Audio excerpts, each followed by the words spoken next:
ان کے لیے جنتیں ہیں کہ بہے گی من تحت الانہار، اس کے نیچے نہریں، نیچے نہر نیچے بہے تو اچھا ہے، شاگرد تابع رہے، اولاد مطیع رہے تو فوائد ہو۔ سادیاں شیرازیاں پندے مدے بدذات را، بدذات چو عاقل شود گردن زدن استاد را۔ آئے ہائے، وہ شیخ سعدی علیہ الرحمت نے لکھا ہے نا کہ ایک طالب علم شاگرد استاد سے پہلوانی سیکھ رہا تھا، پہلوانی سیکھ لی، زبردست ماہر ہو گئے بہت۔ پھر وہ کبھی کبھی کہتا تھا کہ استاد جی کا حق استاد جی کا ٹھیک ہے، ورنہ پینترے میں استاد جی کو بھی پٹک دوں، میں ایسا پہلوان ہو گیا۔ اس زمانے کے اساتذہ بھی سچے اساتذہ تھے۔ یہ بات بادشاہ کو پہنچ گئی اور بادشاہ نے استاد کو طلب کیا کہ آپ نے عجیب سبق پڑھایا شاگرد کو، وہ ایسا کہتا ہے۔ استاد نے کہا غلط کہتا ہے، کمکل ہے، کہا مقابلہ کر لیں گے؟ بالکل۔ بادشاہ نے شاگرد کو کھیلوایا، وہ آ گیا۔ گلستان میں سعدی نے لکھا ہے بدمعشی کے کندھے ایسے ایسے کر رہا تھا استاد کو دکھانے کے لیے۔ جب اکھاڑے میں لڑ پڑے تو استاد پہلے تو وہ گپ شپ لگا رہا تھا، لیکن استاد سمجھ گیا کہ یہ تو سچ مچ لگا ہے، تو استاد نے وہ آخری پینترا مارا تو وہ شاگرد اٹھتا تھا پھر گرتا تھا، اٹھتا تھا پھر گرتا تھا۔ اور استاد کو کہا کہ آپ نے استاد جی مجھے یہ پینترا تو نہیں سکھایا، کیوں؟ اور شیخ سعدی کے بڑے پیارے جملے، تو شیخ سعدی نے کہا برائے ای چنی روزے، آج کے دن کے لیے اس کو رکھا تھا۔ وہاں شیخ سعدی نے پھر اشعار کہے کہ نہ اہل و نالائق، نہ اہل و نالائق، وہ اپنے محسن اور وفاداروں کا سر کچلنے کے در پہ ہو جاتا ہے۔ تو اس لیے میں ترجمہ کرتا ہوں کہ قرآن جب بھی ذکر کرتے ہیں کہ جنت میں نہریں نیچے نیچے ہوگی، سبحان اللہ، نہر خیر و برکت کا چشمہ، پانی کا، دودھ کا، شراب کا، شہد کا، جو بھی ہو، جس فن میں بھی ہو، وہی دا سلوک لارشا و دیو زیشا، اپنے شیخ اور استاذ کا متبع بن کے رہو، ہمیشہ خیر و برکت رہے۔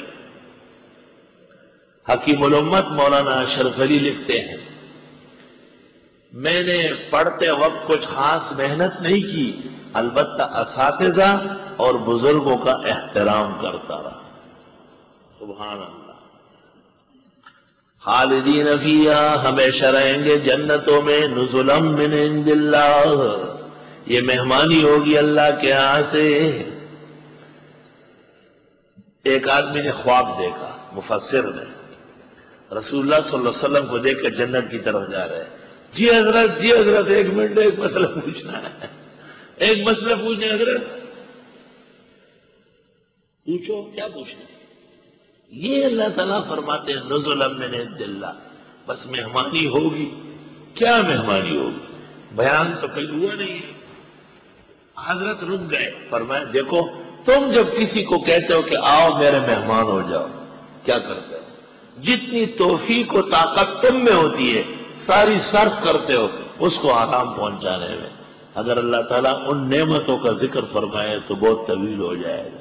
ما لا عین رأت، وہ نعمتیں آنکھ نے دیکھی نہیں، ولا اذن سمعت، کان نے سنی نہیں، ولا خطر علی قلب بشر، کسی انسان کے دل میں کھٹکی نہیں۔ وما عند اللہ، جو اللہ کے ہاں بہت بہتر، خیر للابرار، وہ بہت خوب ہے نیکوکاروں کے لیے۔ وَإِنَّ مِنْ أَهْلِ الْكِتَابِ، اور بے شک اہل کتاب میں، لمن کچھ ایسے ہیں، یؤمن باللہ، جو ایمان رکھتے ہیں اللہ پر، وَمَا أُنزِلَ إِلَيْكُمْ، اور ان شرائع پر جو اتارے گئے تمہاری طرف، وَمَا أُنزِلَ إِلَيْهِمْ، اور جو اتارے گئے ان کے ہاں۔ اہل کتاب عبداللہ ابن سلام ان کے رفقا، خاشعین للہ، ڈرتے ہیں اللہ سے، لا یشترون بآیات اللہ ثمنا قلیلا، لیتے نہیں اللہ کے دین پر قیمت تھوڑی بھی، دین فروشی نہیں کرتے۔ اولئک لہم اجرہم عند ربہم، ان لوگوں کے لیے اجر ہوگا ان کے رب کے ہاں۔ ان اللہ سریع الحساب، بے شک اللہ جلدی حساب کرنے والا ہے۔ یا ایھا الذین آمنوا اصبروا وصابروا ورابطوا واتقوا اللہ لعلکم تفلحون۔ اے ایمان والو، صبر کرو اور صبر کراؤ، جڑ کے رہو، پرہیزگار بنو تاکہ تم کامیاب ہو جاؤ۔ اے ایمان والو، صبر کرو یعنی جم کے رہو، وصابروا اور دوسروں کو بھی صبر کی تلقین کرو۔ مصابرہ، لوگوں کو استقامت سمجھاؤ، دین پر ڈٹنا مر مٹنا سمجھاؤ۔ ورابطوا اور جڑ کے رہو۔ رباط، نماز کے بعد دوسری نماز کا انتظار کرنا، اس کو بھی رباط کہا۔ جنگ کے لیے تیار رہنا، بہترین گھوڑے اور ہتھیار رکھنا، اس کو بھی رباط کہا۔ جواب، جیسے جنگ کے ساز و سامان سے ملک کے سرحدوں کی حفاظت ہوتی ہے، اس طرح نمازوں کی پابندی سے دل کے اندر آنے والے خیالات سے حفاظت ہوتی ہے۔ ربط دیکھو، حافظ ابن قیم فی تفسیرہ ابن القیم، التفسیر القیم للحافظ ابن القیم، یہ بہتر ہے بدائع التفسیر سے، ایک ہی چھوٹی جلد ہے۔ حضرت بنوری نے یتیمۃ البیان میں ابن قیم کی التفسیر القیم کا ذکر کیا، بدائع کا نہیں کیا۔ اشکال یہ ہے کہ حدیث میں رباط نماز کے بعد انتظار نماز کو کہا اور جنگی گھوڑے پالنے کو بھی کہا، تو ابن قیم التفسیر القیم میں لکھتے ہیں کہ جس طرح جنگی ساز و سامان سے ملک کے سرحد محفوظ ہوتے ہیں، اس طرح نمازوں کی پابندی کرنے سے دل کی سرحدیں محفوظ ہو جاتی ہیں۔ نمازی کا دل مضبوط ہوتا ہے، خیالات نہیں آتے، اللہ کا فضل و کرم ہوتا ہے، اللہ کی عظمت اور بڑائی دل میں اتری رہتی ہے۔ اے ایمان والو، جم کے رہو، یہود کی طرح پسلو نہیں، عیسائیوں کی طرح کسلو نہیں۔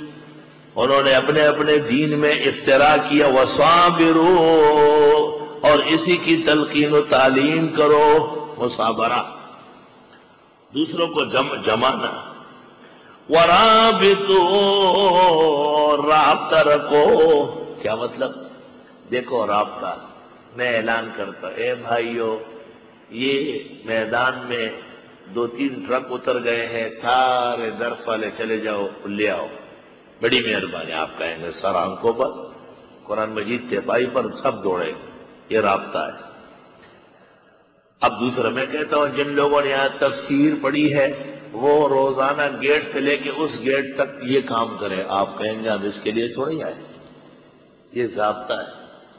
ضابطہ ہر جگہ نہیں چلے گا، رابطہ ہر جگہ چلے گا۔ رابطے میں بادشاہ آپ کے جوتے اٹھا لے گا، ضابطے میں بیٹا بھی آنکھیں دکھا دے گا کہ یہ کام میرا نہیں، ابا جی کسی اور سے کروائیے۔ شیخ الحدیث مولانا عبدالحق اکوڑا ہٹک مرحوم مغفور فرمایا کرتے تھے، رابطے سے کام لیا کرو۔ رابطہ یہ ہے کہ میں کرنے لگا تو آپ کہیں گے نا آپ ہمارے استاد ہیں، ہم کریں گے۔ ضابطہ یہ ہے کہ میری ذمہ داری ہے، مجھے ہی کرنا ہے۔ ضابطہ مشکل کا، توبہ توبہ۔ ورابطوا، اور رابطہ کب مؤثر ہوگا؟ جب خود آپ دین کے پابند ہو۔ دین کی بنیاد نماز ہے، دین کی بنیاد جہاد کی تیاری ہے۔ یہاں سورت کے خلاصے کے طور پر 4 باتیں ہیں۔ الصبر 1، والمصابرہ 2، والرابطہ 3، والتقوی 4۔ کیونکہ 4 مسئلے بیان ہوئے ہیں۔ ایک اللہ کی توحید، اس کے لیے صبر چاہیے۔ دوسرا رسالت، اس کے لیے تلقین ضروری ہے۔ تیسرا جہاد، اس کے لیے رابطہ ضروری ہے۔ اور چوتھا انفاق، اس کے لیے تقوی ضروری ہے۔ 4 مسئلے ہیں اور 4 ضرورتیں ہیں، 4 معالجے ہیں۔ توحید ڈٹ کر بیان کرو، پیچھے نہ ہٹو، صابرین کی طرح، اپنے پروگرام پر لڑنے مرنے والوں کی طرح۔ رسالت کے آداب سمجھاؤ، امت کو بدعت سے نجات دلاؤ، مصابرہ کرو، یہی مسئلے توحید و رسالت آگے بڑھاؤ۔ لوگوں کو دین کے لیے تیار رکھو اور لوگوں سے دین کا کام لو، اس کے لیے مرابطہ اختیار کرو، اور ان تمام کاموں کی کامیابی کے لیے دنیا کی ضرورتیں چاہیے، نفقات چاہیے، اس کے لیے تقوی پیدا کرو۔ جب تقوی ہوگا تو ضرورت کے مطابق لیں گے، جب تقوی ہوگا تو صحیح جگہ پر خرچ کرو گے، جب تقوی ہوگا تو ایک ایک پائی، ایک ایک پونے کے سامنے اپنے آپ کو مسئول سمجھیں گے۔ یا ایھا الذین آمنوا اصبروا وصابروا، اے ایمان والو صبر کرو اور صبر کراؤ، مرابطہ رکھو اور اللہ سے ڈرو، لعلکم تفلحون، تاکہ تم کامیاب ہو سکو۔